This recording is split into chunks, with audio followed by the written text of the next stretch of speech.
So I'm back with Rocio. Rocio, I uploaded my conversation with Migs. I talked to him. He's locked up. But what was your interpretation of what you heard in the conversation, 20-minute conversation I had with him? I feel that, well, it excites me to know that he's in that mentality where he's like, I'm done with the streets. That's not what I want. Like, what was I thinking to be in the streets? Like, he's starting to understand, like, it's not okay. And I hope he stays in that mentality and doesn't just run back out in the streets, because he has support. He has me. He has somewhere, to reach out for help. And it doesn't matter where he goes, how he does it, as long as he feels comfortable enough to move forward in life. He was talking about a job with his cousin. What's that about? I have a nephew that works at a auto place for auto parts, and he told him that stay clean, keep doing what you're doing, and I'll get you a job where I work. I already talked to my boss, but you have to stay focused and do better. So yeah, he does. Kind of like a warehouse job? It's like a AutoZone, but I don't know what it's called, or like a penny pincher. Okay. Yeah. Yeah, he was also wondering about Karla.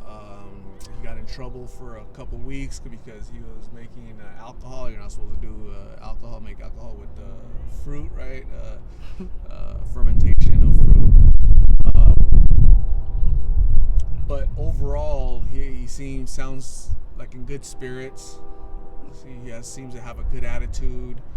And he clearly said, I'm tired. I'm just tired of going in and out. I want to be clean. He sounds so much better, doesn't he? Just yes. Clear-headed, and there's no more like. Yeah, he can formulate a sentence really well, right? Don't you see some improvement there?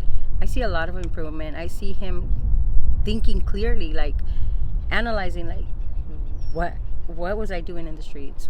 That's not okay. It's not normal for me to have my girl out there, struggling when I could have been working and having a safe place for her and me.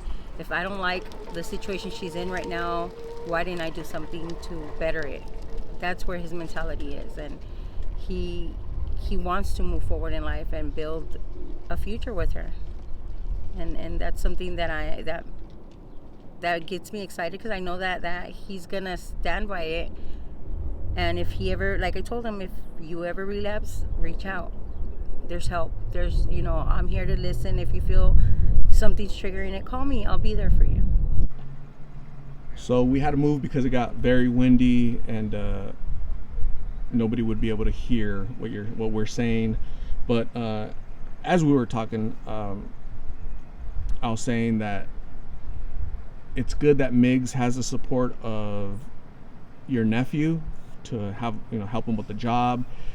Migs also knows that he has your support, right? You're gonna help him, if he needs a place to stay or any type of help. You're always willing to help him. So that support is crucial, and that's what a lot of people that I talk to, they're lacking that support. Mm-hmm. A lot of people have given up on them, thrown them away. A lot of burned bridges, right, from both sides, Yeah. But Smig seems to know that he can count on you, that you really do just want to help him. So that's pretty cool. That's different than a lot of other people. He was very worried about Karla, right? I had talked to him about, hey, she says she's waiting for you, and try not to worry about it. You're almost getting out. But please complete your program, right? He says it's a 30-day program. You're saying it's a 45-day program. Mm-hmm. But have you been talking to that lady? Yeah, I talked to her last week on Thursday. Yeah, it was Thursday when I spoke to her. She's the one that told me it was going to be a 45-day, the one that's supposed to pick him up. And she also told me that it was going to be another lady that did the interview. But the one that's in charge of picking him up is the one that told me how the program worked and how many days they have to do. The least that they could do is 45 days when they get out early. Okay. And it's important for Migs to not leave, right? He can't leave. I mean,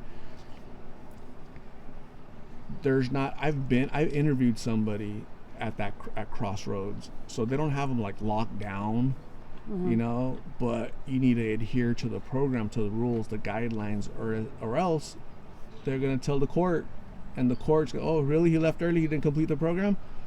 It's an automatic warrant. We're gonna pick him up, and there's no more leniency, no more programs, right? No more trying to assist migs. I really hope he understands that. Yeah. That he doesn't get desperate, right? Oh my God, you know, I'm in this program for 45 days and I need to go talk to Karla. Dude, you need to complete that program. That's paramount. That's more important. Once you complete that program, then go out and do whatever you want to do. Yeah, well, she told me that I guess the first 7 days they don't have contact, they don't have visitations, they don't have anything. But after 7 days, he's going to be able to make us do phone calls. He's going to be able to talk to her anytime he wants, have visitors, do anything. It's just the first 7 days they can't have any of that. But they're not really strict. And I think it is a good opportunity for them to say, okay, they don't have me, you know, too controlled. So I have to, you know, follow directions. That's it. I'm not tied up. I'm not locked. They're not limiting me to how many calls I make, how many minutes I call. I can do what I want. So I need to just show that I'm responsible enough to follow through. So hopefully that he can just get it that way. This is the most sober I've known him to be all these months. The most sober. So that's good. That's an accomplishment. That's something different for him. Right? Before it was 30 days sobriety. But I'm glad that he's, what is it, 3 months or 4 months? 3 months. It's going to be 4 months. It's going to be 4 months by the time he gets out, right? No, it's 4 months. 4 months already. That's a big accomplishment for somebody that's been battling addiction for years and years. This is a big accomplishment for him. That's why he sounds so clear-headed. So he's able to formulate a sentence and it makes sense, you know. So we're starting to know the real migs. Speak his thoughts, clearly without being lost. He said that he's gained weight, 40 pounds, 30, 40 pounds. You know, when you're in there, there's no sun. They don't let you out. So he's looking a little pale. Or he lost some of his, you know, brown skin, you know. So it's kind of funny. But it'll be really cool to see him, to see, you know, okay, now he's out. He's going to go to that program. Now what, right? Mm-hmm. You talked to Karla. Was it yesterday that you talked to her? Yes. You talked to her on the phone. Yeah, she called me. She texted me to ask you to call her because she had a question or she had something to tell you, is what she told me via text. How did that conversation go? Well, she called and I wasn't able to answer, but I figured it would be her, and that's when you text me her number and I'm like, oh, it is. So I called her back, and I guess our calls crossed, so I hung up and called again, and she's like, hey, Rocio. I'm like, hey, Karla. I go, how are you? Good. I go, are you hungry? She goes, no, I just ate. I told her, I want to see you. I want to know how you're doing. Are you good? Yes. I miss you. I want to know how you're doing. Where are you? She goes, I'm at a park with my friend. I go, but you're not supposed to stay at the parks. Aren't they closed? Yeah, but people still stay there.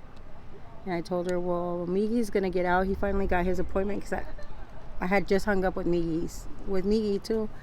And I told him what was going on. She goes, oh, really? When I go, I told her, well, maybe in 2-3 weeks. She goes, I lost my phone. So I don't have a way to talk to him because I deposited into that number. And now I can't talk to him. I'm like, well, call them, reach out to them and tell them you no longer have that phone. They should reimburse you. She goes, yeah, I'm going to call right now. Let me call you back. And she hung up, and I waited for her call, and she didn't call me. So I went looking for her to the park, and she wasn't there. I went looking for her today. That's where I was looking for her. And I told her, well, if I call you, answer me. If I message you, just let me know that you're fine. And she said she will, but I haven't heard from her other than that. You think she just wanted to have a conversation? She missed you? She wanted to say hi? What do you think? I think that she misses me, and she misses being comfortable, safe. I feel like she wants to start all over again, and she got tired of it too. She living the time that she lived with me and it's been what, a month and a half, and I feel like she's not used to it again. She's trying to go back to normal, and I she doesn't know how to say it because she sounded like she wanted me to ask her what's going on, and she wanted to tell me. She would stay quiet. She was really mellow, and I know that when something's wrong with her, that she wants to reach out, but she doesn't know how. You could tell in her voice, her tone, that she wanted to ask for help. Hey, can I start over? You know, am I welcome in your home? But she just couldn't find the words or whatever, so you kind of just let it go. But she had to leave, so maybe soon you'll hear from her, right? Yeah. It's getting very hot, Yeah. right? 100-some degrees, and she knows the difference. She knows the difference. She knows that she was at your house and safe, relatively safe, right? Compared to where she's at right now, right? A bunch of friends, and I don't know how they shower, how they eat, when they eat, how they sleep. But that's that street life that, you know, I never want to know personally, but it's getting really hot. She got a taste of what it is to have food at home, safety, and on her own room, and her artwork, and right. And none of that exists out in the streets. None of it. Yeah. I don't know if she still has her things. I don't think so, but hey, we could start all over again. But this time I'm going to show her you need to work to get all that stuff again. Are you willing to open up your doors to her to start again? Chance number 2? Yeah. Yeah, I am. I know she needs help. I don't regret helping her. I don't. I mean, it's part of, you know, of life for them. They need to know that they can count on someone, and not every door shuts, but they need to really want it to. So if I know she wants it, yeah, I'm gonna help her. To me, it seems like you weren't naive in opening your doors the first time. Naive as far as, oh, this is it. This is. I think you knew that it was there's a chance that she could relapse. There's a chance she wouldn't go through with everything. There's a chance, right? Because that's called addiction, right? This is her journey, right? It might take her a second time, a third time, a 10th time. Sometimes it takes people a lot of times, right? But I'm glad that she's still reaching out. That means that Karla is inside asking for help. I personally don't think she's trying to take advantage or trying to manipulate, because after doing this for 3.5 years, I've come to realization that this is part of their recovery. Yeah, it is. This is what it looks like. It's ugly. It might look manipulative. It might look like a bunch of crap, but we have to rise above that and say, look, she's worthy of a second chance. She's worthy of a third chance, and it's up to you. Not me or anybody else that's gonna watch this. It's really up to you. How much are you willing to put in of your part, right? Sacrifice your time, your efforts to assist her. Is she worth it? You're saying she is. Yeah, I think anybody's worth it as long as they have the willpower, and you can see it in them. There is people out there that you can just tell that it's just them, and there's people that are lost in addiction, and there's people that choose to be an addict. So I mean, yeah, it's hard to see, but when you communicate with them and you see that the human side of them, that's when you realize, you know, yeah, this person needs someone there for them. Or you start hearing their story, and you realize, okay, there's a reason behind their addiction. You touched on it. You saw the human side of Karla, the side that LostInPhoenix hasn't seen. We only see 10 minutes of her, but you lived with her for months, and you got to interact with her, talk to her. She opened up and told you some of her history, and that's the humanity that you got to understand and be like, you got to know her basically the way we don't know her. So it's different for you, the connection you made with her, than somebody commenting or just, you know, casually watching her videos for the past year. They might not understand fully the human side, the victim side of Karla, because of all the trauma, the things she's been through that we're not privy to, but maybe you are because you lived with her, right? Yeah. Well, the thing with her is that yeah, everybody sees like this quiet, vulnerable little girl, and she is quiet. She's not loud. She's not rowdy. But that's just her.